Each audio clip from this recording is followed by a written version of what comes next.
Hello दोस्तों, welcome to our channel SMK के। पहली बार आए हैं तो चैनल को सब्सक्राइब जरूर करें और स्टॉक मार्केट की नई नई वीडियोस के लिए बेल आइकन को प्रेस करके ऑल जरूर सेलेक्ट करें। तो दोस्तों, इस वीडियो में हम मल्टीपल स्टॉक्स कवर करेंगे और सबसे पहले चलते हैं मैज़गॉन डॉक की तरफ। आज के दिन अगर देखा जाए तो 2.79% की तेजी एक साल में देखा जाए तो बहुत ही भयंकर तेजी है। मतलब इसने बहुत सारे रिकॉर्ड तोड़े और मतलब पता ही नहीं चला कि देखते देखते ये स्टॉक कब 1000 से या 500 से 4000 तक पहुंच गया। बहुत ही कम प्राइस था इस स्टॉक का जब से मैं देख रहा हूँ और बहुत ही ऊपर पहुंच गया है। और क्यों इतनी तेज गया है? क्योंकि डिफेंस सेक्टर में अच्छी खासी तेजी आ रही है और मतलब काफ़ी सारे ऑर्डर्स मिल रहे हैं इनको, तो ये अच्छी बात है, इसीलिए ऊपर जा रहा है। लेकिन आज के दिन इसमें बहुत बड़ी एक न्यूज आई है कि Mazagon Dock Ship Builder share jump 7.5% to touch new record after receiving Navratna status. तो दोस्तों, अलग अलग होते हैं मिनी रत्ना, नवरत्ना। तो अभी क्या हुआ है कि ये मिनी रत्ना से नवरत्न में आ गया है मैज़गॉन डॉक। अब नवरत्न क्या होते हैं, इसके फायदे क्या मिलेंगे, वो थोड़ा सा देख लेते हैं। तो ये देखिए, Mazagon Dock Ship Builder has been granted Navratna status. और ये क्या है, 18th PSU स्टॉक बन गया है। मतलब कि जो 18th गवर्नमेंट स्टॉक बन गया है नवरत्न में आने वाला। इससे पहले कौन से थे? Engineers India, Concor, Bharat electronic, Hindustan aeronautic, RCF, NALCO, NMDC, RVNL जो भी थोड़ी देर पहले ही आया, आर्कन और इरेडा ये भी थोड़ी देर पहले ही नवरत्न में आए हैं। अभी इनको फायदा क्या होगा वो देख लेते हैं। As a Navratna company, Mazgon Talk can undertake investments worth up to 1000 crore without needing approval from the central government. These companies also have the liberty to invest up to 30% of their net worth within a year as long as it remains within 1000 crore. तो दोस्तों, ये कुछ चीज़ें होती हैं नवरत्न company के लिए अच्छी होती हैं। वैसे अगर देखा जाए तो पहले क्या थी, should first be a mini Ratna. बाकी नवरत्न कंपनी के लिए पहले इनको मिनी रत्ना बनना पड़ता है, उसके बाद ये नवरत्न कंपनी में आती है। In April this year IREDA had been granted Navratna status.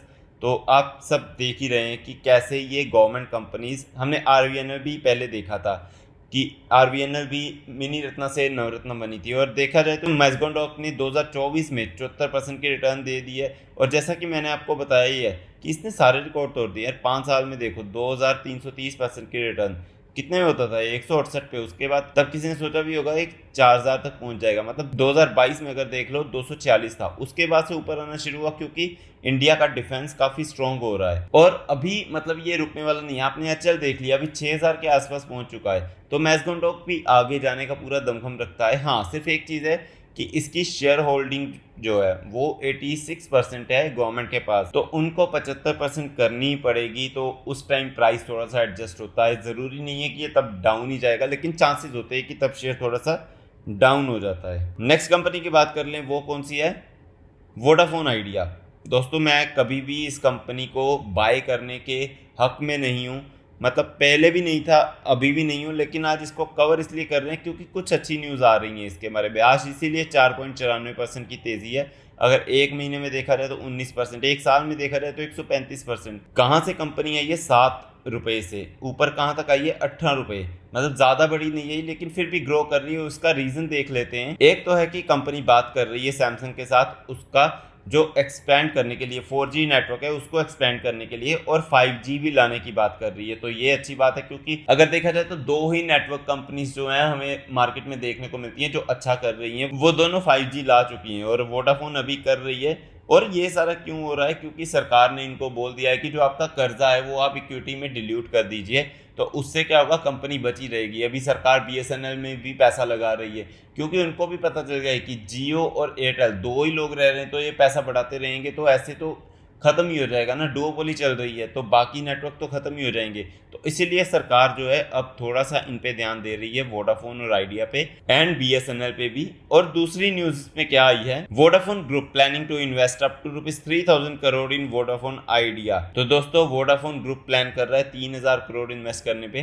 तो कुछ अच्छी न्यूज़ आ रही है, इसीलिए ये कंपनी ऊपर भाग रही है। लेकिन मुझे अभी भी नहीं लगता क्योंकि अभी ये कंपनी सुधर रही है, अभी इन्वेस्टमेंट के लिए नहीं बनी।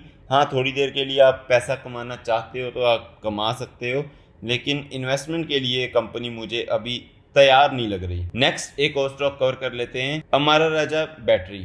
आप सबने सुना होगा कि बैटरी जो भी होती है मोटरसाइकिल में, अगर हम देखा जाए तो दो चीज़ें होती हैं, या तो एक्साइड की बैटरी होती है या अमारा राजा की होती है। और अमारा राजा ने अभी 5 दिन की परफॉर्मेंस देखो 17%, ये एकदम से यहाँ पे 20% का 18% का उछाल आया था, अपर सर्किट के आसपास लग गया था। उसका रीज़न क्या है? उसका रीज़न है अमारा राजा ने एक नया एग्रीमेंट साइन किया है लिथियम आयन बैटरीज के लिए। और आप सबको पता है कि आने वाला अगर फ्यूचर इलेक्ट्रिक पे चल रहा है तो कौन सी कंपनीज आगे जाएंगी? एक्साइड इंडस्ट्री या अमारा राजा, इसके अलावा कोई और कंपनी है ही नहीं बैटरी की।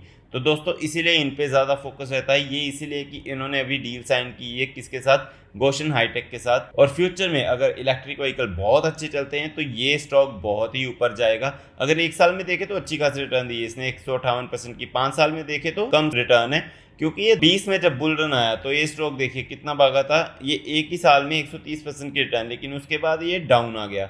ये देखिए यहाँ तक ये डाउन आ गया 50%, लेकिन उसके बाद से फिर से ऊपर जा रहा है।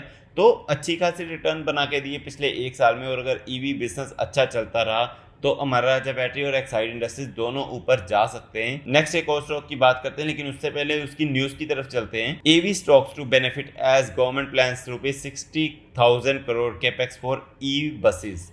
तो दोस्तों ई बसेस की बात हो रही है, इलेक्ट्रॉनिक बसेस। और ई बसेस में कैपेक्स मतलब अभी ये कंफर्म नहीं हुई, ये कहते हैं कि रिपोर्ट्स के तहत एक न्यूज़ आई है, कंफर्म न्यूज़ नहीं है। और अगर कंफर्म होती है तो इससे 2 स्टॉक को बहुत फ़ायदा होता है। वो कौन से हैं? सबसे पहला है ओलेक्ट्रा ग्रीन टेक। मतलब ई बसेस में यही अभी 2-3 स्टॉक्स काम कर रहे हैं, लेकिन ये जो फोकस में रहते हैं ये 2 स्टॉक रहते हैं। पहला ओलेक्ट्रा ग्रीन टेक है। अगर 1 साल में देखोगे तो इसने भी अच्छी खासी रिटर्न दी है 94% की, 5 साल में 806% की रिटर्न दी है। क्या न्यूज़ है इसके बारे में कि इसका टारगेट बताया गया, मतलब अच्छा खासा बताया गया है इसको कि स्टॉक फ्यूचर में अच्छा कर सकता है। और 12 मंथ्स का टारगेट कितना दिया गया है? 2086। और हाँ मतलब ये टारगेट दिया गया है, इससे ज़्यादा भी हो सकता है, डिपेंड करता है कि इलेक्ट्रिक बसेस के कितने ऑर्डर आते हैं, क्योंकि ये कंपनीज ऑर्डर के लिए, ये क्या सारी कंपनीज ही ऑर्डर पे चलती हैं, ऑर्डर मिलेंगे तो पैसा कमाएंगी।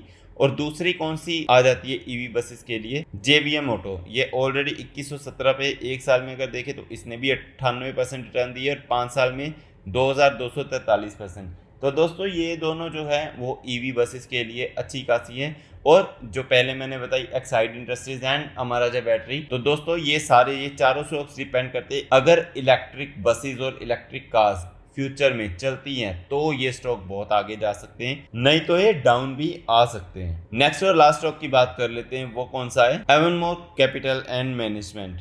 तो दोस्तों नाम ठीक ठाक है, किसी ने सुना होगा किसी ने नहीं सुना होगा। ओके, कंपनी 135 रुपये की है, 1 साल की परफॉर्मेंस देखे तो 81% की रिटर्न। लेकिन ये भी याद रखिए कि 1 साल में सारी ही कंपनीज अच्छी खासी रिटर्न दे रही हैं। 5 साल में देखे तो 87। इससे पता चलता है कंपनी ज़्यादा पुरानी नहीं है, 6 जनवरी 2023 में आई थी, अभी 1.5 साल के आसपास हुआ है। कंपनी का मार्केट कैप क्या है? 317 करोड़, मतलब स्मॉल कैप कंपनी है। तो बहुत ही सोच समझ के कदम रखना चाहिए। इसको हम क्यों कवर कर रहे हैं? क्योंकि न्यूज़ आई है कंपनी देने जा रही है स्प्लिट, कितना? 1:10 का, मतलब आपके 100 शेयर जो है वो 1000 हो जाएंगे और फेस वैल्यू 10 की 1 हो जाएगी। तो दोस्तों अच्छी बात है, आपके 100 शेयर जो है वो 1000 में बदल जाएंगे, लेकिन प्राइस भी जो 135 का है वो 13.5 हो जाएगा। तो ये चीज़ों का ध्यान आपको ज़रूर रखना होता है, क्योंकि कई लोग सोचते हैं कि अगर स्टॉक जो है वो 100 से 1000 हो जाएंगे और प्राइस इतना ही रहेगा तो स्टॉक प्राइस बढ़ जाएगा। ऐसा नहीं होता, स्टॉक जो है वो कम हो जाता है, 10 से डिवाइड हो जाएगा और जो शेयर्स हैं वो 10 से मल्टीप्लाई हो जाएंगे। तो दोस्तों अच्छी बात है स्टॉक स्प्लिट हो रहा है, लेकिन अगेन स्टॉक स्प्लिट की वजह से आपको नहीं जाना है इस कंपनी में। बिजनेस स्टडी करिए, बिजनेस अच्छा लगता है तो ही जाइए। और मैं आपको बता दूं कि 317 करोड़ की सिर्फ कंपनी है, आपने देख ही लिया है कि ये कितना ऊपर गई थी, 124 पे गई थी, उसके बाद ये 30% डाउन आई है। और स्मॉल कैप कंपनी का ऐसा होता है कि वो 50-60%, 70% तक भी डाउन आ जाती है। तो बहुत ही सोच समझ के ऐसी कंपनीज में पैसा लगाना चाहिए। तो दोस्तों मैं उम्मीद करता हूँ आपको ये वीडियो बहुत पसंद आई होगी। ऐसे ही स्टॉक मार्केट की नई नई वीडियोस के लिए चैनल को सब्सक्राइब जरूर करें और बेल आइकन को प्रेस करके ऑल जरूर सेलेक्ट करें। थैंक यू दोस्तों।